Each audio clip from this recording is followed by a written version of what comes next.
we're driving up, and then our lights just shine on this snake, and it was about, I would say, a minimum. This wasn't a snake. This was a 10-foot python. I think it was even bigger than that. I've got the picture on my phone. There's no timeline in place. And that's what we do for our clients as well. Like when they sign up, they go, right, I'm like, right, have you got a holiday? Is there a special event that you have? Is there something that we can aim for? If they're like, no, I'm like, right, okay, I'm going to set this for you. This is the time frame. This is the roadmap that we're going to follow. And that's going to help motivate you. Obviously, because I had the parasites, my hunger, I didn't want to eat, did I? No. And then that's when I noticed a huge drop in energy levels. They were stealing my nutrients. So food is massive.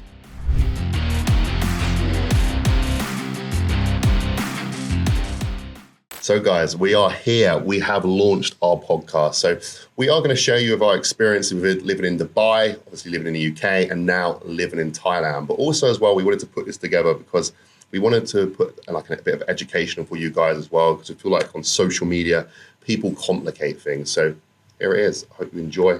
Make sure you like, share, and do whatever you need to do.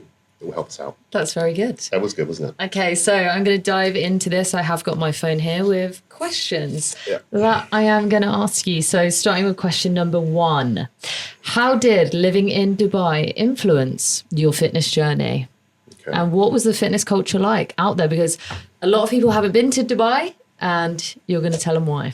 Yeah, so it was during COVID, wasn't it? Yes. We were working like everyone, just like basically all day, every day. Then we went on Instagram and was looking at our friends in Dubai, enjoying the sun and everything. It was like, and we was prepping at the time. Yeah. And it was like the only place in the world that was open. So we went out there for 2 weeks. I didn't even want to like it. I don't know why. You don't want to go, I think a lot of people do this. They look at Dubai and go, it's wrong. Like materialistic. Yeah. They assume stuff like we all did. Yeah. And then when you actually go out there, every person that goes out there says how amazing it is. It is unreal. And yeah, after 4 days, we're like, right, let's move. Yeah. Went out there. Packed up everything. Even rented the house out. Put our pets on a plane. Put our pets on a plane because we're mental. Yeah. And 3 years later, well, we were there for 3 years, eh? 3 years, yeah. It was unbelievable. 3 years completed it. But I will say as well, I feel like Dubai helped us level up massively. Yeah. Just being in that environment. For us, business-wise, physique-wise, I mean, talking about physique-wise, I felt like when I walked into Binos for the very first time, it felt like I was starting the gym again. I think in Dubai was your best ever look. Yeah, 100%. Not so much now. Too much pad thai. You've shrunk now. In Dubai, that was your best ever look. No, that's because of the environment, that I was in. Massively. Because obviously, I was surrounding ourselves like with one of the best bodybuilders in the world. And who was in that gym? Oh, I can't name them now. There's too many. Like Sergio, we had Big Ramy, Yeah, there were so many people. And one thing that I loved about being in Binos is you never knew who was going to walk in. Yeah. Like there were so many crazy influencers that come in. Yeah. I loved it. I was like, whoa. Yeah, but it did. I feel like surrounding yourself with that environment definitely makes you level up. You know, even like business wise as well. You know, me and you before we went to Dubai, we would never do this. We would never do this. We wouldn't even have the confidence to do this. We'd never do this. But you know, when people are going in the gym and they're filming themselves, it's like, shit, we better do this because otherwise our business is not going to level up. That's it. I think we both really put ourselves out of our comfort zone, and even like your family, my family really noticed it, and I think they definitely saw a change in us, a positive change though. Yeah. Like really coming out of our shell. Yeah, I mean, if you look back to my very first YouTube episode, do you remember when I was just, so bad? I literally about 1,000 takes because I was so scared to be in front of the camera. You still do 1,000 takes now? No, this is take number 1. Might be a few cuts in it. But yeah, it definitely made us level up through business and our physique as well. So that's something that I did love about Dubai. Would you recommend people in the fitness industry to go over there and kickstart their career? It doesn't have to be fitness. I think everything, like it has everything to offer. You know, a lot of people have a bad word to say about Dubai. I mean, but it definitely made us level up. For sure, yeah. So I would highly recommend going out there because it offers everything for everyone. Perfect. We'll move on to the next question. What were some of the most unique fitness experiences you faced while in Dubai? Fitness experiences. Yeah. I don't You know. could talk about maybe like when we went and watched the show and how like the standard of that show was insane. Yeah, I mean, well, even not even that. So even when like our second week of walking into Binos and Larry Wills is sitting, obviously everyone knows Larry Wills, and I've just like shown up to the gym. And he was like, "Oh, do you want to arm wrestle?" Oh yeah. I arm wrestled him, didn't I? Beat him, so. And we've got the content to prove it. You beat him. I beat him once. He destroyed me on everything else, but he did. Yeah, I did win once. It's like, go on, Tom. Yeah. So yeah, I mean, again, it gave us lots of opportunities. I feel like, again, through leveling up ourselves, business, physique wise, it did teach us a lot. I'm trying to think what other experiences we did. To be fair, I tell you what we did do in Dubai. We did a lot in 3 years. We did a lot, but we also made sure as well that we focused on actually us leveling up. Massively. Like, and that's all we did. What I will say is about Dubai, it's very easy to go down that party route. Absolutely. Like you see a lot of people come and go from Dubai where they literally like live that lifestyle of going out every single weekend. And then they run out of money and then they're screwed and they have to leave. And they have to and go that's back. not why we left. yeah, that was... Yeah. We ran out of money. No, I'm joking. But yeah, even still that, we see people come and go, didn't we? Yeah, so on that topic, shall we kind of go down the route of why we left Dubai and why we decided to move to Thailand? Yeah, I think, I feel... I think we had the same idea, didn't we? So we went for a holiday. It was my birthday. And then me and Tom do this crazy thing where we're like, let's move here. And we make it happen. We don't plan any... People think we plan this. Yeah. We don't. We're so last minute. And nothing. we've always been like that. Yeah. And we just went there, let's make this happen. Put our 2 cats and dog on a plane. Got them over here. We drove all the way down. It was like an 8-hour road trip, which was so cool. It was so fun, wasn't it? Yeah. And then here we are in the island of Koh Samui, and I've loved every minute of it. Yeah. There's been moments, but I'm sure we can get but onto that. Why did we move here though? So the only way I would explain it is Dubai is very like masculine energy. It is. It's about business. It's about money. It's very fast paced. We came to the island and everything was so Opposite. slow. It was very feminine. It's very slow. The Thais are absolutely adorable. I absolutely love them. And like we kind of just realized we're living in paradise, didn't we? And like Dubai is like beautiful concrete. And there's nothing wrong with that. But we just missed being around nature. Like that's the only way for me to explain it. Is like the greenery and just the fresh air. Pretty much. Yeah. What would you say? Yeah, I think after living in Dubai for 3 years, again, got nothing bad to say about it. But I feel like we've been there, done it. Lived there for 3 years. We did say, didn't we, when we first said, look, let's give it a year. We did. We said, let's give it a year. And then we stayed there for an extra 2 years. So That's it. done 3 years there. And then we was like, I feel like it's enough. We felt a bit sorry for our dog as well, didn't we? I'll be honest, guys, that was literally one of the main reasons. So we have a French bulldog. Yeah. And we felt sorry for him because it was too hot for him to go outside. Yeah. So we were like, got to take it somewhere else, Loki. Yeah, we couldn't. The thing is, where we were living in Dubai Marina at that time as well, is that you can't actually walk your dogs there. No, I don't know And why we chose you can't walk them around the marina. So it was generally just take them out on the hot concrete. Yeah, It was like burning his paws. So we had to take him out like stupid early in the morning. His little nose but he as didn't even well. want to get out of bed. No, he So- just wanted to stay in the aircon. So we decided to put them all on the plane again and fly into Bangkok. That's it. Yeah, from Dubai to Bangkok, and then we got a big old truck. They are very travelled pets. Yeah, they are. They're very spoiled and they don't know it. Yeah, We try to tell them every day, you're very spoiled fur babies. yeah.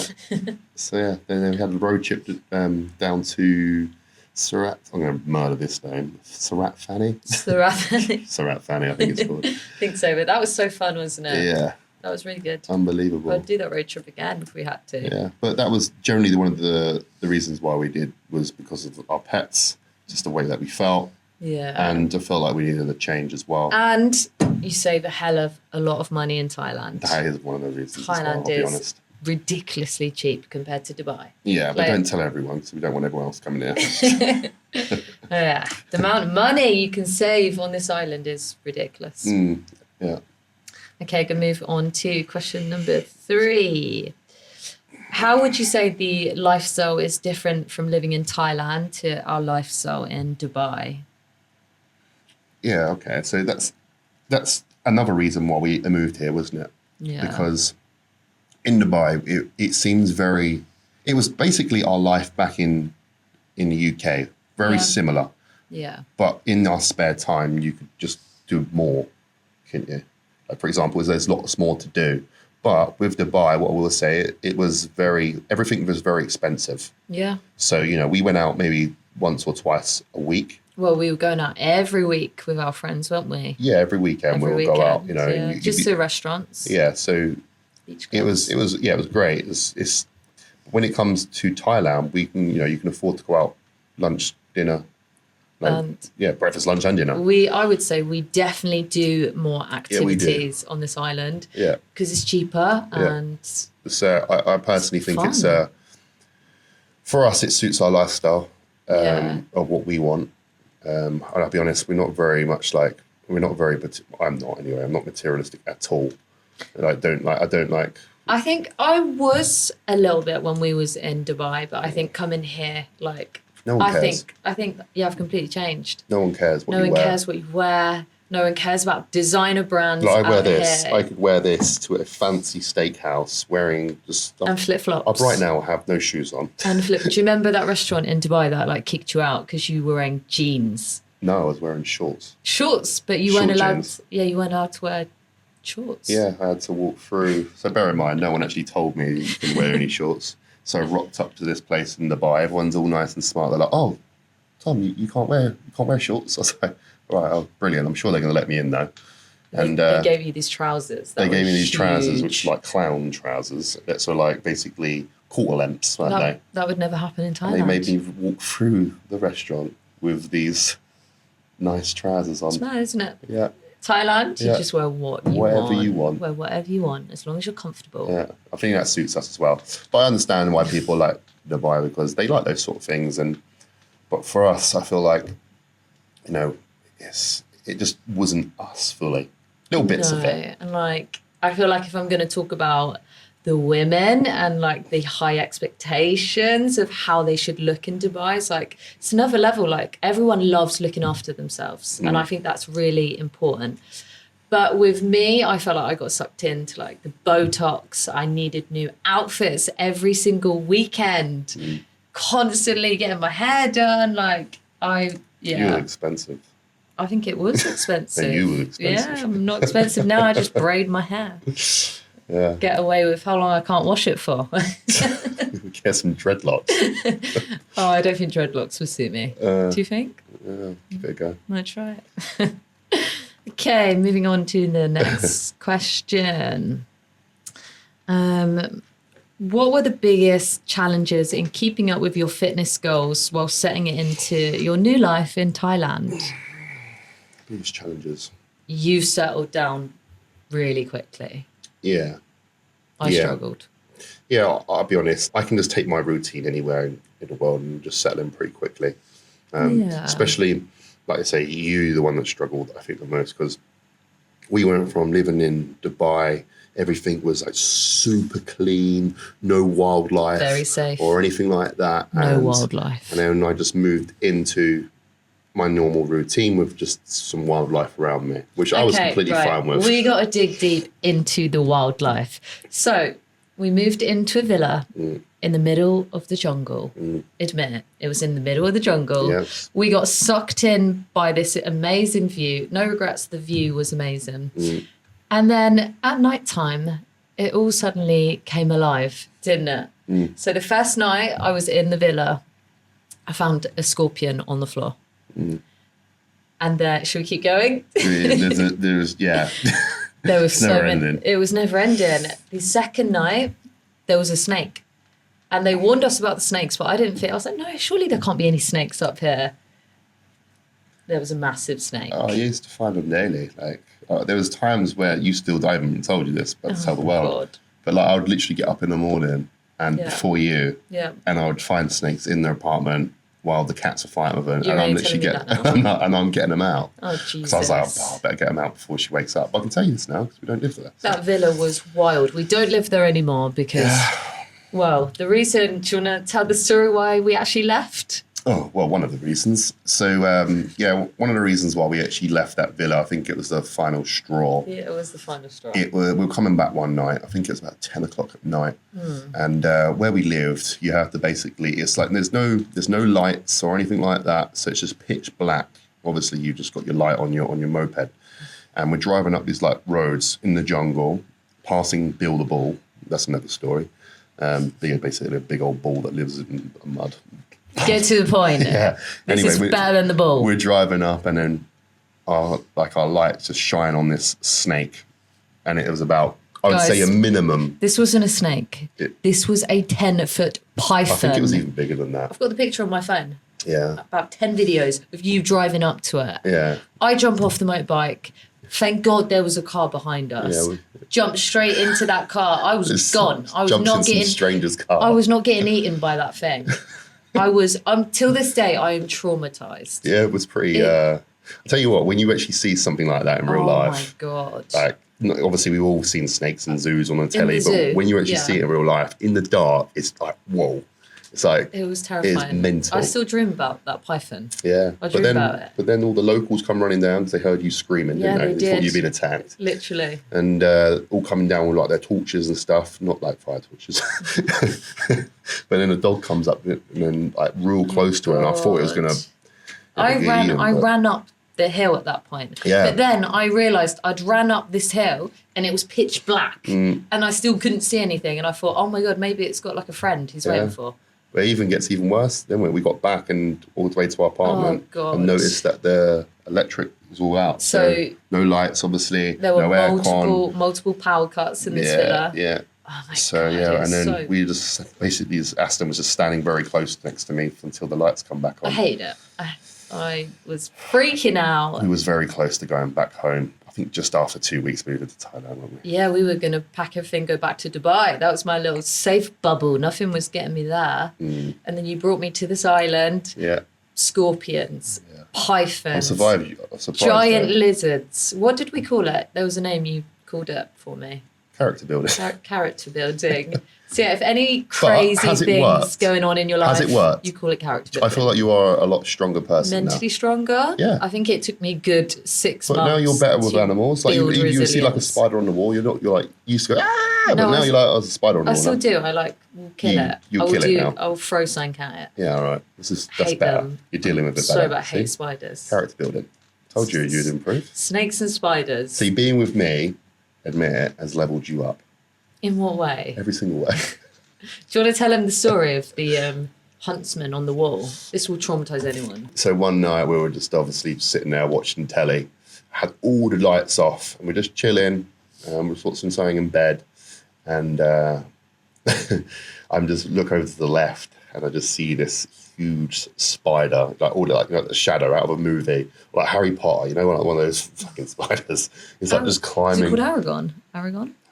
What, Harry Potter? Yeah, the spider of Harry Potter. Okay, carry on with your That's Lord of the story. Rings, but It's not. it is. But anyways, climbing up the wall, and then you're looking over, and you could just see me like just look at something. Like what the fuck? I did. I was like, what the hell are you looking at? Yeah. What's in here? And then I just saw this giant it was fat off unbelievable. shadow. It was so big. And it literally just did this. I was terrified. I was trying to capture it in a I was shoebox. screaming. In my shoebox as well, my size fit. It literally couldn't even get in that shoebox. It was terrifying. Enormous. But yeah, those are the sort of things that we're dealing with. Huntsman's. Huntsman What spiders. else? What else? We had a bat that was living on the doorsteps. We walked into the villa. Yeah. Just The bat, and it was crapping. Bazza the wasn't it? bat, wasn't it? Bazza the bat just hanging there, just staring at us. Yeah. Enough about this wildlife. Do you know, everyone that had been watching my story was absolutely cracking up. And they only come to watch my story to hear Yeah, about... that's the only problem living where we live about now. wildlife. We've got no entertainment now. I know, we've moved. It's peaceful. My central nervous system I reckon we is should move back. the best it's ever been. There's no way I'll be up the mountain ever again. Yeah. Nope. Yeah, I think even I admit it was it was a bit mental. The thing is as well, like obviously we've got pets, and like obviously living in the UK, you don't have to worry about that. Like your pet getting eaten by scorpion. No, you or don't. an eagle flying away with your cat. Plenty of eagles. What else was there? Oh, there's just so much. It's never ending. So, but yeah, that's one of the things that you've got to do. Look out is the wildlife. The thing is, no one believed us that we saw all these snakes. Someone had been here like 5 years, and they were like, "I've never seen a snake." We used to see them daily. I was like, "What? I've seen more snakes than I've had roast dinners on this island." That's a lot. I know, literally, so many. We're all good now. We're all good. Right, moving back on to our questions. So this one talks about nutrition. How has your nutrition been in Thailand versus how is your nutrition in Dubai? Has anything changed? Obviously, we're getting Thai culture into our stomachs now. Right, Tom, admit it. How many pad thais do you have a day?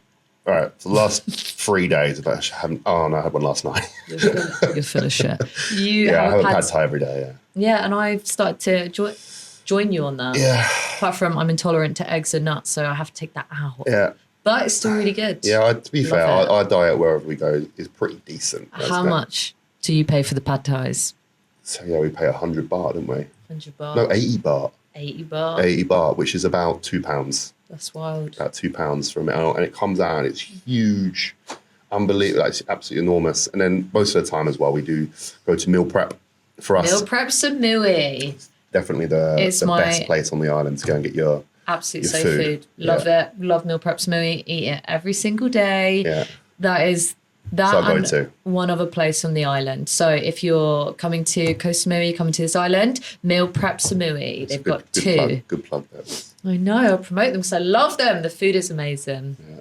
I was going to say, so with our nutrition, we're very simple. We don't overcomplicate it. Like, let's be honest, we've generally eaten the same food for probably the last 10 years. We just eat the same foods. Yeah. We eat to fuel the body, don't we? I think like going over like actually how to make it sustainable, just stick to foods that you can digest well, perform well on, but also prepare as well, quick and easy. Like for us, we make things really easy, don't we? Like for example, preparing rice. We've got like a rice cooker. We put that in, and then by the end of in a few minutes, it's all ready. It's nice and hot. Obviously, we work from home, so it keeps it warm all day.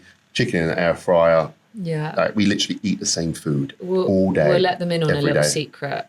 We don't cook. We don't cook now because it's cheaper for us to eat out than it is to cook. So why would we stand there and cook? Yeah, we just go out and eat. Especially here as well, where we go to, they weigh our food. They do it all for us. So we actually don't cook now. So and we're spending. Sounds really bad, doesn't it? But we're spending a lot less. So why would we? That's it. So, and it's good quality as well. So definitely. Perfect. Moving on to our next question. What's your favourite Thai dish? Well, pad thai. Pad thai. I'm loving a Thai green curry at the minute. I had one yesterday. Very good. Yeah. Love that. With a little cheeky... chicken satay to start. Cheeky coconut. I literally have chicken satay and then chicken pad thai. We have a coconut nearly every day. Coconut, yeah. They are amazing. Yeah. Good for electrolytes. Absolutely. How do you stay motivated on this island? Okay, it's a good question. I think we'll answer how do you stay motivated, not just on this island. I think we're just where we stay. How do we stay motivated? So with your fitness goals on this island. Okay, all right. Okay, that makes I'll sense. answer overall, but how to stay motivated. Yeah. So whatever we do, I make sure that there is a goal or a set date that we're aiming for. You know, for example, a lot of you guys know I've started Muay Thai, and I can't. I started it first. Tom copied me. Yeah, all right. But there's always, you need that set goal, to something to aim for. You know, whether that's a holiday, whether that's a special event, whether that's or whatever. For me, I can't just go, oh, I'm just going to lose a few pounds. That's what's going to help me stay in shape. If I've got something to aim for, I'm like, right, I need to be in shape on that time. That's what's going to help motivate me, rather than just like, oh, so I'm just going to do this. And there's no timeline in place. And that's what we do for our clients as well. Like when they sign up, they go, right, I'm like, right, have you got a holiday? Is there a special event that you have? Is there something that we can aim for? If they're like, no, I'm like, right, okay, I'm going to set this for you. This is the time frame. This is the roadmap that we're going to follow. And that's going to help motivate you. Because otherwise, you can get, it just becomes just endless. Like, there's never ending to it. So just split it up and like, basically create your own roadmap for it. So I've gone a little bit off track there to, how do I say, motivated, but that's generally how I do it is long-term goals, long or short-term goals. Have something in place that you can aim for. Absolutely. That's what's going to help you. I think this year, you know, it hasn't been competing. So those goals have been Muay Thai focused and more like endurance, power, cardiovascular performance. But yeah, even still that with my Muay Thai, I said from day one, I'm like, right, I'm going to fight. And you were like, oh my God. I think everyone on my social media was like, what are you doing? I've seen you fight. You're not very good. I disagree. Let's have a fight. But yeah, I'm meant to be having a fight. Meant to be having a fight next month, but I'll be honest, there's a bit of a delay on that because I've messed up my ankle.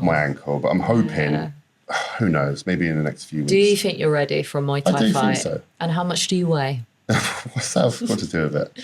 Because we need to find someone on this island. This is a problem. That will fight Tom. Because how much do you weigh? We're going to call out people on this podcast. We're going to call out people on this podcast. We get people flying in. Come and fight Tom. Basically, well, I had my photos done 3 weeks ago. And my trainer was like, right, I've basically sent your photos off. And we're looking for someone. Do the pose for the photos. I'll do it in a minute. Won't but see. We're looking for someone the same weight and obviously who has no experience in the ring. I'm a complete beginner. So he can't find anyone who's my weight. I weigh 122 kilos at the moment. And it's, I don't think it's looking, but I think what needs to happen is there's going to be some sort of handicap where obviously they're going to have some experience and I've got my weight. So it's going to hurt. Well, I'm going in I've got to prepare myself for it. So, but for me, I need to do it. There's something in my head. Everyone's like, I can't believe you want to do Muay Thai. It's so dangerous. I'm like, yeah, it is dangerous. Of course it is. But I don't know why, but I feel like I have to do this. It's definitely like embedded in men to fight. Yeah, but it's not just that though. This is not just because I want to fight. It's generally just to prove to myself that I can go from one sport to another. Smash someone in one punch. No. It's not that though, because it's not that. Like the reason why I actually started Muay Thai is because we're going completely off topic, but we'll go with it. I did it first. But the reason why I actually started Muay Thai is because we went to Koh Phi Phi, didn't we? This time last year. And I was about 125 kilos at that point, just stepped off stage, absolutely shredded. Yeah. In real good shape. Yeah. And anyone that's been to Koh Phi Phi am I saying that right? Phi Phi Islands. Phi Phi Islands. Yeah. Went to Phi Phi Islands, there's a Muay Thai bar there. So basically how it works is some Muay Thai fighters there, they put on a fight and then they ask the audience to join in and who wants to fight each other, and whoever wins gets whoever actually fights gets a free bucket of alcohol. And a little plastic medal. I'll be honest, we was having a few drinks that night. I was on holiday. I was like, free bucket of alcohol. And also as well, we get to go in the ring. I thought, don't do it. Yeah, and the first night. What does he do? He does it. No, but the first night I didn't do it though, did I? And I just sat there and I was like, No one wanted to fight you. No, but I didn't offer it because I went in there and I was like, you were psyching yourself up. Yeah, so the next night I was like, I'm going to do it. Yeah. So I put my hand up, walked in the ring, and no one said, they want to fight me, did they? Because they were like, you're going to have to sit down, no one wants to fight you, which I could imagine. Bearing in mind, you have absolutely no experience. Yeah, but it did look like there's a 125 kilo bloke, 6'4" in the ring. Who's going to fight him? Like, from that experience, but anyone probably in there could have beaten the hell out of me because I had like no experience at all. But I sat down and then this guy went, I want to fight you. He had these eyes. And I was like, all right, he's either mental or he's very good. Yeah. And I got in there and I basically was like touch gloves. And I was like, have you had experience before? He was like, no experience at all. And I was like, all right, cool. I might be all right. And then I just started swinging as fast as I can. No idea. Never been in the ring. It was like a windmill. It's like, woo. And it felt like I was in slow motion. This guy was just dodging it. He was very quick. Yeah, he was dodging it. And I'm just like, I can't even hit it. And I'm going full pelt. And I think I caught him with one. And then all of a sudden, he just done this spinning elbow to my head. That wasn't allowed. No, it wasn't allowed because it was just a boxing. Yeah. And then that made me realise he actually was way more advanced and a lot quicker. And you lost the fight. I did lose the fight. But the thing is as well, so I come out of that. Obviously, everyone was cheering for the smaller guy as well. He weighed about 90 kilos. And everyone was cheering for him and I just walked out like, I lost. But I promised myself on that night that would never happen again because I felt so useless, unfit, and carrying way too much muscle. yeah, but it wasn't just that. It just I felt I was quick, and I thought I was actually fit in real life. But it made me realize it didn't. So I wasn't. So I promised myself I would make sure that would never happen again. Right. So as soon as I went back to Dubai, I was like, I want to do it. Obviously, it was about £1 million in Dubai to do like some. I know. How much do we pay here? But we already planned, didn't we? That we were like, we're going to move there in the new year. Yeah. So I was like, all right, I'll wait to we'll start in the new year, and then I'm going to fight. I'm going to learn how to fight, and that's the reason why I started Muay Thai, because I just didn't want to feel useless again. I just really wanted to try it on the island. I saw everyone had been doing it, so you actually went on a stag do and left me in that little jungle villa by myself, which was terrifying. So I was like, I'm going to do it. I'm going to go down to Muay Thai. I went to Yodia, and I loved it. And I messaged you straight away. I did 1-to-1 session. And I was like, Tom, you're going to fucking love this. Yeah. I was like, you're going to love it. Message you. And you were like, oh, jealous. I want to do it. And then you came back. And then we kind of did like a Muay Thai bar crawl, didn't we? So we were just trying all of the gyms on the island. And then we got to... I know, we were sliding around all the Muay Thais, weren't we? And then we got to a gym called Dowden's. Yeah. And you fell in love with one of the trainers. My man here. And then we just stayed there and we trained there. And do you know a really weird thing is, though, when we went to that gym, obviously we're training them for our trainers for a few weeks, and then one of them's like, oh, you asked your trainer, when's your birthday? I said, Pa, when is your birthday? When is your birthday? Just really random words. And what did he say? He said the 16th of December. Yeah, 16th of December, which is obviously your birthday. And then you were like, oh, Ian, my trainer, what's your birthday? And my ear said, 1st of December. And I was like, no way. Mine's the 1st of December too. And I worked out the probability of that happening. It was like 1.8 million or something. Our trainers had the same birthday as us. I was like, this is a sign. This is a sign. We were meant to be on this island. What are the chances of that? Meant to be on this island in that gym with those trainers. It was meant to be. Yeah. It really was meant to be. They're cool. Love them. Love the Thais. Thais are amazing, aren't they? Yeah, I do. Yeah. They're just so friendly, really nice to be around. Not like people in the UK. Cut that, man. Next question. What were your first impressions of Thailand's fitness culture? I was actually very surprised. If I compare Dubai to Thailand, when we lived in Dubai, obviously everyone knows it's got the best equipment in the world. Yeah, it's huge culture, literally has everything there. So when we actually moved here, we didn't know anything. We didn't research our gyms. We didn't research anything. We were just like, we're just going to move here. And that's generally what we do, guys. We haven't researched any of this. We're terrible. I'm talking about visas. We didn't talk about... Literally, we just put our pets on the plane. We got here and we were like, we're going to work it out. We're going to work it out. We'll be fine. We wing it. So regarding the actual fitness culture, we didn't know anything. We didn't know anyone. We didn't know any gyms. Not a single person on this island. Yeah, I'll be honest, like with the first week, we went done some gym hopping, didn't we? Just to see if there's any good gyms around. And we was like, okay, there were some bad ones. But there was some okay ones, weren't there? And what we joined at the start was really good. There were some good gyms, and they weren't as good as Binos, though. They weren't as good as Binos. That was sad when you've got an insane gym. But look at this gym that we're in now. This place is called Legacy Universe. We haven't got to that bit, yeah. We're in a gym called Legacy Universe, and this place has surprised me more than anything. It's got all your equipment now. You're on all top quality equipment. This studio. We're literally now sitting in a podcast studio. In the gym. In Thailand, on the little island. It's absolutely mad. Crazy. And I feel like here it's growing, and I do feel like a lot more people are going to start moving. They're coming. We've told 3 people and they've already moved to this island. Yeah, it's true. They're not telling anyone else. I feel like it's going to be a bit of the next move. Everyone was like Dubai after COVID. Yeah. But I feel like Thailand's about to see it. The islands are going to boom. And it's, obviously I'm just talking about gym culture, but obviously there's a Muay Thai culture here, bigger than like everyone flies in across the whole of the world to be here. I had no idea. No, we didn't know that, but like even the Muay Thai culture is huge. It's huge. Like you see people running across the beach, you see people running on the roads, you see when you go to the Muay Thai gyms, like in the sessions, there's so many people. Can we just talk about how fit?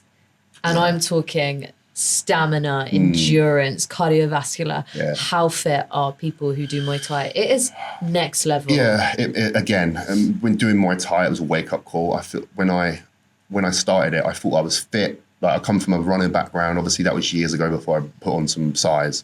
But when it was like literally, it was a proper eye opener. Make the noise when you were doing the warm up. You're breathing. That's literally what Tom sounded like. I was like, "What the hell's going on with you?" That was a warm up. That was the warm up. 10 minutes. But I was 130 kilos. Your fitness went boom, and so did mine. It was crazy. But like, this is what they expect from you training. Like, if you're training for a fight, they expect you to train twice a day. Every day, one rest day a week. Yeah. And training 2 hours in the morning and then 2 hours in the evening, but also running to the gym. Yeah. And running back from the gym. They are hardcore. They don't believe in fatigue. They don't believe that don't exist. Injuries. Or recovery. That doesn't mean anything. Guys, it's generally like absolutely insane what these guys are doing out here. Crazy. Like, especially the we Dowders gym. We couldn't work it out, could we? We were like, how are they doing this? They're literally... They're incredible. They need to be studied. Like, it makes no sense. Yeah. Like, they just have like a bit of can of Coke and some noodles. and then they're just training, and like they'll outdo me every time. Obviously, they don't have as much muscle, but no, obviously but it doesn't matter. Muscle in Muay Thai does not make that's what we've learned. Any sense. It's what we've learned. It doesn't mean anything. It's useless. Muscle is useless in that game. Just don't really need it that much. But I'm trying to put it to good use, being a bit powerful. Oh yeah, absolutely. So that's going to be my thing is where I probably can't go through the third round. I think I guaranteed that. Oh yeah. It's going to be a first round KO he's going to knock me out or I'm knocking him out. That's what I'm going for. Should everyone make a bet on this podcast? Oh, well I'm getting knocked out. Do you think you're going to win it? Oh look, I'm not doing it to lose. I can't go in there to lose. No. So I'm there to win. Can't be losing. That'd be way too embarrassing. That would be embarrassing. It's not embarrassing. I wouldn't say it's embarrassing. Yeah, you let the gym down. All right, okay, yeah, that's the only problem. Dowders gym wins it all the time, They're so I can't be that guy that great loses. Fighters. And we've seen them. We go and watch them at the Muay Thai stadium. We love it. It's basically like our little football. Similar, isn't it? People go watch football. We go watch Muay Thai. Yeah. Get beaten the shit out of each other. It's great. That's mad, isn't it? Like, you think about yourself, how much you've changed as well. I know. Like going from Dubai, where you're girly, like, and now you're going to Muay Thai gyms and get like elbow. Like I know. That's wild. It's definitely brought out a different side in you. I think it has, but definitely a more composed, relaxed, laid back. Even, do you remember your parents were like, "You're very laid back now," and I'm like, "It's the island life." Yeah. In Dubai, I feel like you was very like couldn't relax. Focus so much on business.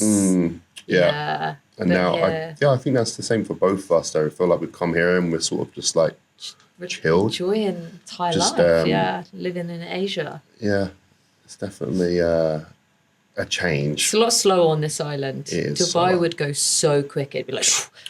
Yeah, I still think it goes quite quick here, but it's a different sort of feeling. Yeah, massively. Like, I feel like even like, because like Dubai traffic, like, I used to get so stressed going to the gym. Oh my God. We used to sit in traffic for hours and hours. That was one of the things I didn't miss about Dubai, is the Dubai traffic. Oh, it's horrible. But here, we get on the moped. We're on a moped.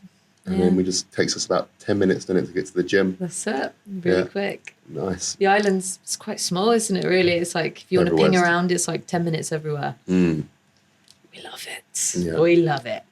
What challenges have you faced in maintaining your fitness routine?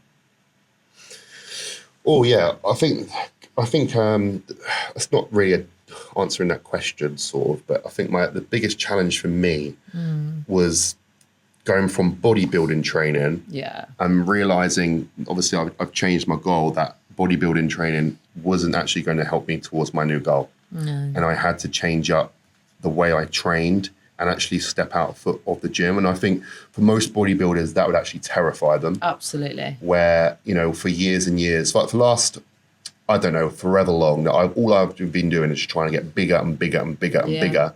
And this year I've gone, well, it doesn't actually matter about that now. It's about getting fitter. That's it. And rather than focus on like fat loss and building muscle, my goal is being performance based.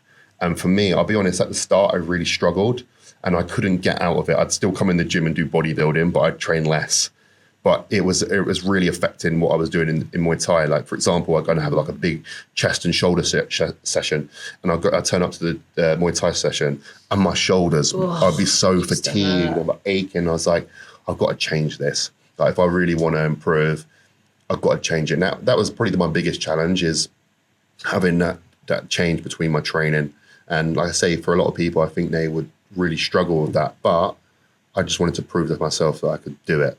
So for now, I train 2 times a week in the gym. Okay, nice. Full body workouts. And then the rest is, it was before I was injured, was training twice a day, 6 days a week. Yeah. That's what we're doing. So we're doing that, yeah. Crazy. Obviously, when it comes to like Muay Thai and cardio, you can recover a lot quicker. And we've noticed that. A lot quicker compared to training in the gym, because obviously you're breaking down muscle fibers. It's a complete different sort of way that your body can recover from it recovers quicker, obviously, from the cardio rather than the actual muscle, breaking down muscle fibers. So, yeah, it's been a challenge for sure. How has Muay Thai shaped your fitness journey? How has it shaped my Muay Thai? Do you want to answer that one? No, I'll let you answer that one. Okay, so I'll answer it after. Yeah, I feel like it's mentally it's shaped me differently. Go on. In terms of, obviously I could have said in that last one is my main focus of forever has been building muscle, and now we've had to make that change of all you're trying to do is get fitter and fitter and fitter, quicker and quicker and quicker. Yeah. So that's probably been it, to be fair. Yeah, I think with me, I feel like Muay Thai offers that mental discipline. You need to, it's one of those things like you're a newbie at it and you're not going to be the best. And me and you, we always want to be the best, don't we? Yeah, we want to be really good at something. But that's been quite nice though, I feel like. Absolutely. Because obviously in bodybuilding, we've got that thing where like, I want to be the best, I want to be the best. Biggest. There's always that sort of, when you post online and things like you want to be like lifting heavy weights, you're constantly proving to people, aren't you? Like how strong you are, how big you are. When we made this switch, it was quite nice to be a beginner again. Absolutely. And go in there and make mistakes and post it online and people laugh at it and stuff. And I'm like, that's what's been really nice. When you punch me straight in the face. Yeah, exactly. Don't put my guard up. We're having fun with it. And it's quite, like I say, it's quite nice to actually do something and start something again and be the beginner, but work your way up as well. Absolutely. And do you know what they said to me in the class the other day? They were like, you're not a beginner anymore. Oh, you've made it. I was like, yes. Well, to be fair, we have been there how long have we been doing it now? 5 months. 5 months? 5 months. I think more than that, 6 months. No, 5 months. Is it all been doing? And I'm having a fight next month. You're crazy. Mental. Yeah. Yeah, that's all stupid.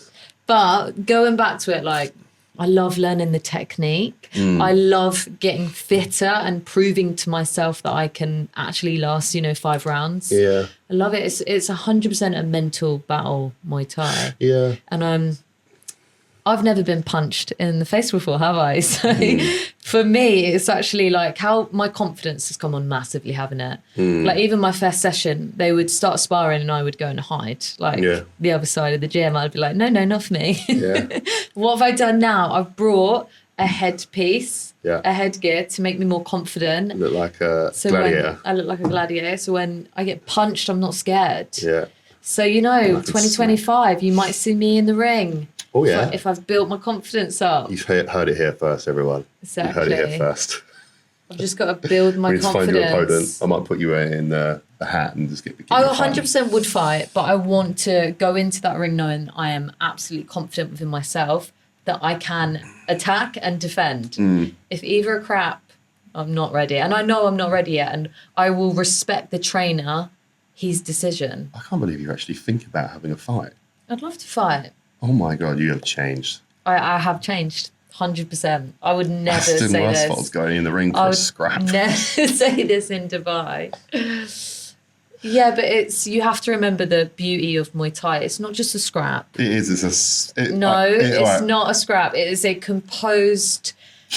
You try saying that when you've got elbows and knees flying at you. I know, I've seen the fights. Expensive. What they call it is an art, isn't it? But I don't art see of- that. it's All the I'm going art to of see is the elbows four and knees in it. limbs. But, Four yeah. limbs? 1, 2, 3, 4. Yeah, 4 limbs. Yeah, crazy. Well, I love it. And I think anyone that comes onto this island or Thailand, definitely try Muay Thai.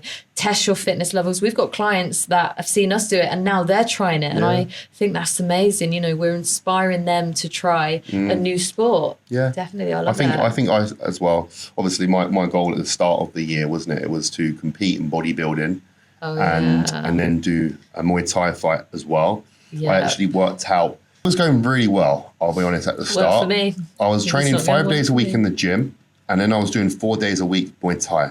And I was like, okay, it hurt. It was very painful. The recovery side of it, I was making sure I was doing like my ice baths, my sauna and things, but I found out very quickly I wasn't progressing as quickly as my trainer wanted me to, but also I wasn't recovering as well. And it was really affecting my physique because I need to just try and see if I can do like fat loss, but also I'm trying to fuel my workouts as well, Muay Thai. It just didn't work. That's why I was like, I'm just going to focus on Muay Thai this year and not compete, because losing body fat and trying to perform in Muay Thai, it just doesn't go together. But we realised it, we found it out. But you still look very good how you are now. The physique hasn't completely gone to... No, I mean, like this physique right here, what I have, obviously you guys seen that I've posted it online. It's hybrid. It's a hybrid, It's a hybrid physique. It's, what I'd say is it's more of a performance. For right now, Hybrid. I'm 122 kilos, 6'4". Yeah. Like, I feel quicker. Yep. I feel Healthier. more agile, healthier. I Joints are better. genuinely, I feel like they're in the best shape. Your of my breathing's a life. lot better. You Don't don't snore so much. Don't snore at night. Yeah. Thank God. No. It's gonna smother you with a pillow. So yeah, I mean, You this is don't do that definitely the anymore. healthiest and fittest I've been for sure. Massively. But I will say, like I said, it's been a bit of a mental struggle trying to get my head over the bodybuilding, sort of like you're having that bit of a backseat this year. But I'm enjoying the Muay Thai, I will say. I can tell. You do it twice a day, every day. So we're now going to move on to the subject that I didn't really want to talk about, but I guess it would be quite a good subject to talk about. Has your health been affected being in Thailand? My health. Has your health, yeah, and then we can go on to... My health. No. No. I'm pretty straightforward, aren't I? No, it hasn't. I'm all good. I haven't had any issues, haven't been sick. You're so lucky. No. I haven't had anything. Trying to think of anything. Very lucky. No Yeah. food poisoning or anything like that? No. All good. No. What's happening with you? Go on, let's fill the world in. What's happening with you? Oh, God, don't even want to talk about it. You got attacked by aliens. Oh, attacked by aliens. No. So when we arrived here on Koh Samui, we were 4 days in, weren't we? We went to this bar and I got food poisoning. And it was the most horrific. I don't want to go into too much details, but it was horrific, wasn't it? I had a really bad stomach and I was like... That was our first meal. It was one of our first No, meals. it was our first meal. It was our first meal and I was so unlucky because I had the horrific food poisoning. So I had a really bad stomach. And then the following week, well, the next day, you know, it kind of got better and I was like, oh, thank God, 24-hour food poisoning. And then the next week, like my digestion was so bad. And what I mean by that is like constantly going to the toilet, the bowels. I don't want to go into too much detail, but they we want details. No, you no, don't. No, I don't want they details. weren't that good, were they? The bowels weren't good. No, they weren't. I kind of just ignored it, you know, just tried to it was down to the food poisoning. And then kind of like weeks went by and I was like, Tom, my physique is like, it's not responding. And when you're generally like a really healthy person, I know my physique, I know my body. You were pushing quite hard at that point as well. Something weren't adding up, yeah. And I was kind of like, I was in a deficit because we were like, right, the goal is to compete. We were going to step on stage and my body weren't responding. I was generally gaining lower body fat around my midsection. I was like, what the fuck's going on? I was like, my body's never done this. I've never stored fat in that area. And then the fatigue kicked in massively. We'd go to Muay Thai wouldn't we? And I would come back and I'd be like absolutely shattered. And I was like, whew, my Thai is hard work. And I would literally lay down, wouldn't I? And I'd fall asleep. My body was aching. So I was like, right, we're going to have to, I'm pushing myself too hard. Calories come up. So obviously being in deficit wasn't good, doing the gym and Muay Thai. And we did all that. And then a couple of weeks went by and I was constantly suffering with bloating. I was having that really bad, a bit of acid reflux as well. And physique was just getting worse, wasn't it? And I was just thinking, why am I so stressed? So I put the stress and anxiety down to the snakes, the pythons, same thing, the huntsman spiders. I put it all down to that. We're going to fast forward again. We went back to Dubai because we had to go back, didn't we? Yeah. And I had a colon hydrotherapy. So tube goes into your rectum. They fill your colon with water. I was convinced I had parasites then. I was like, maybe I've got parasites. I was kind of showing some symptoms. I wanted to have a look. There was nothing that came out. So I was like, couldn't be that then, could it? And then we're going to fast forward another couple of months. And guess what? Turns out I had parasites. So for the whole 6 months, I had been fighting parasites and I thought I was going crazy. I wasn't going crazy. Should I show everyone a picture of the... No one wants to see it. It's the most parasite-looking parasites of all parasites. I think they need to see it. Right. There's probably going to have to be like a sensitivity thing come up on Instagram Oh, now. You're right. Should I show it another time? If anyone DMs me, I can show them what it looks like. Yeah, DM me the word parasite and I'm going to show you my parasites. But no, the reason why I feel like I needed to talk about this subject is because there's people out there with parasites and they have absolutely no idea. And you're not going crazy. Your body is not fighting against you. There was a reason why my body was reacting in that certain way, and it's because I had a parasite. So the parasite that I actually had was a liver fluke. I went to the hospital. I had blood tests done. I did a stool sample. So the parasites that I had, right, you get it from aquatic plants. On the day that I had that food poisoning... Is it aquatic or aquatic? Aquatic. I think I said it wrong. Aquatic plants. Yeah. The day that I had that food poisoning, the chicken salad that I had watercress on. And obviously I went back to the doctors and they said it could be from aquatic fish. Aquatic. Or from cress. And my brain went mental. And I was like, oh my God, it was obviously from the cress. So going on from this story, you know, I've been this year battling not only like the parasites, my bowels, my digestion. I've had this kind of like bad relationship with food because I was too scared to eat in certain places, which is why now on the island I have like my safe places. But touch wood, the infection has all cleared up. I took some medication. The medication destroyed my stomach lining. It ruined my gut flora, my microbiome. So I'm now kind of in my healing era. And no one knows about this apart from a couple of clients. I didn't tell anyone. And now the world. And now the whole world. So that's the thing. I just kind of didn't want to tell anyone. I was like, right, I need to make sure I can heal myself first before I tell people the story. So I'm obviously going to go back and get another stool sample done just to make sure the infection is good. But I can happily say, you know, bowels are good. Anxiety has reduced massively. And these little fuckers aren't living in my body rent-free anymore. So if anyone, you know, struggling out there, think they might have parasites. Parasites. The M word, parasite. I'm your girl. Drop me a message. Drop me a DM. Parasite. But yeah, that's wild. And I just feel like, you know, if you're taking this risk and you're coming to certain countries, you've just got to be really careful. You've got to be careful with the food out there. You've got to be careful. Don't drink the tap water. Be careful. Like, don't get me wrong. I love the street food, but I'm not. We don't actually. There's no way I'm going to eat the street food. Like, there's only a few places that we really eat. Absolutely, yeah. We don't do any like the street food or some of the things that we do see along the roads, like the fried chicken and chicken on sticks. God, I see it. Crazy. Like, guys, we literally see when we're driving along on our bikes, it's like, bear in mind, it's about 30 degrees, maybe even hotter some days. And they're just like, there's just meat, raw meat on the tables. And there are people queuing for it. Oh my God. Like, it's literally just out on a board in the middle of the road, well, by the side of the road. and people are buying it. Like the tires have like stomachs of steel. They have stomachs of steel. We've said this. Their stomachs if are I ate that, crazy. I'd be dead. Yeah. Like, it's I would be dead. madness. Yeah. Crazy. What I'm noticing is jumping on calls with, doing consultation calls with people is how much people are not eating enough.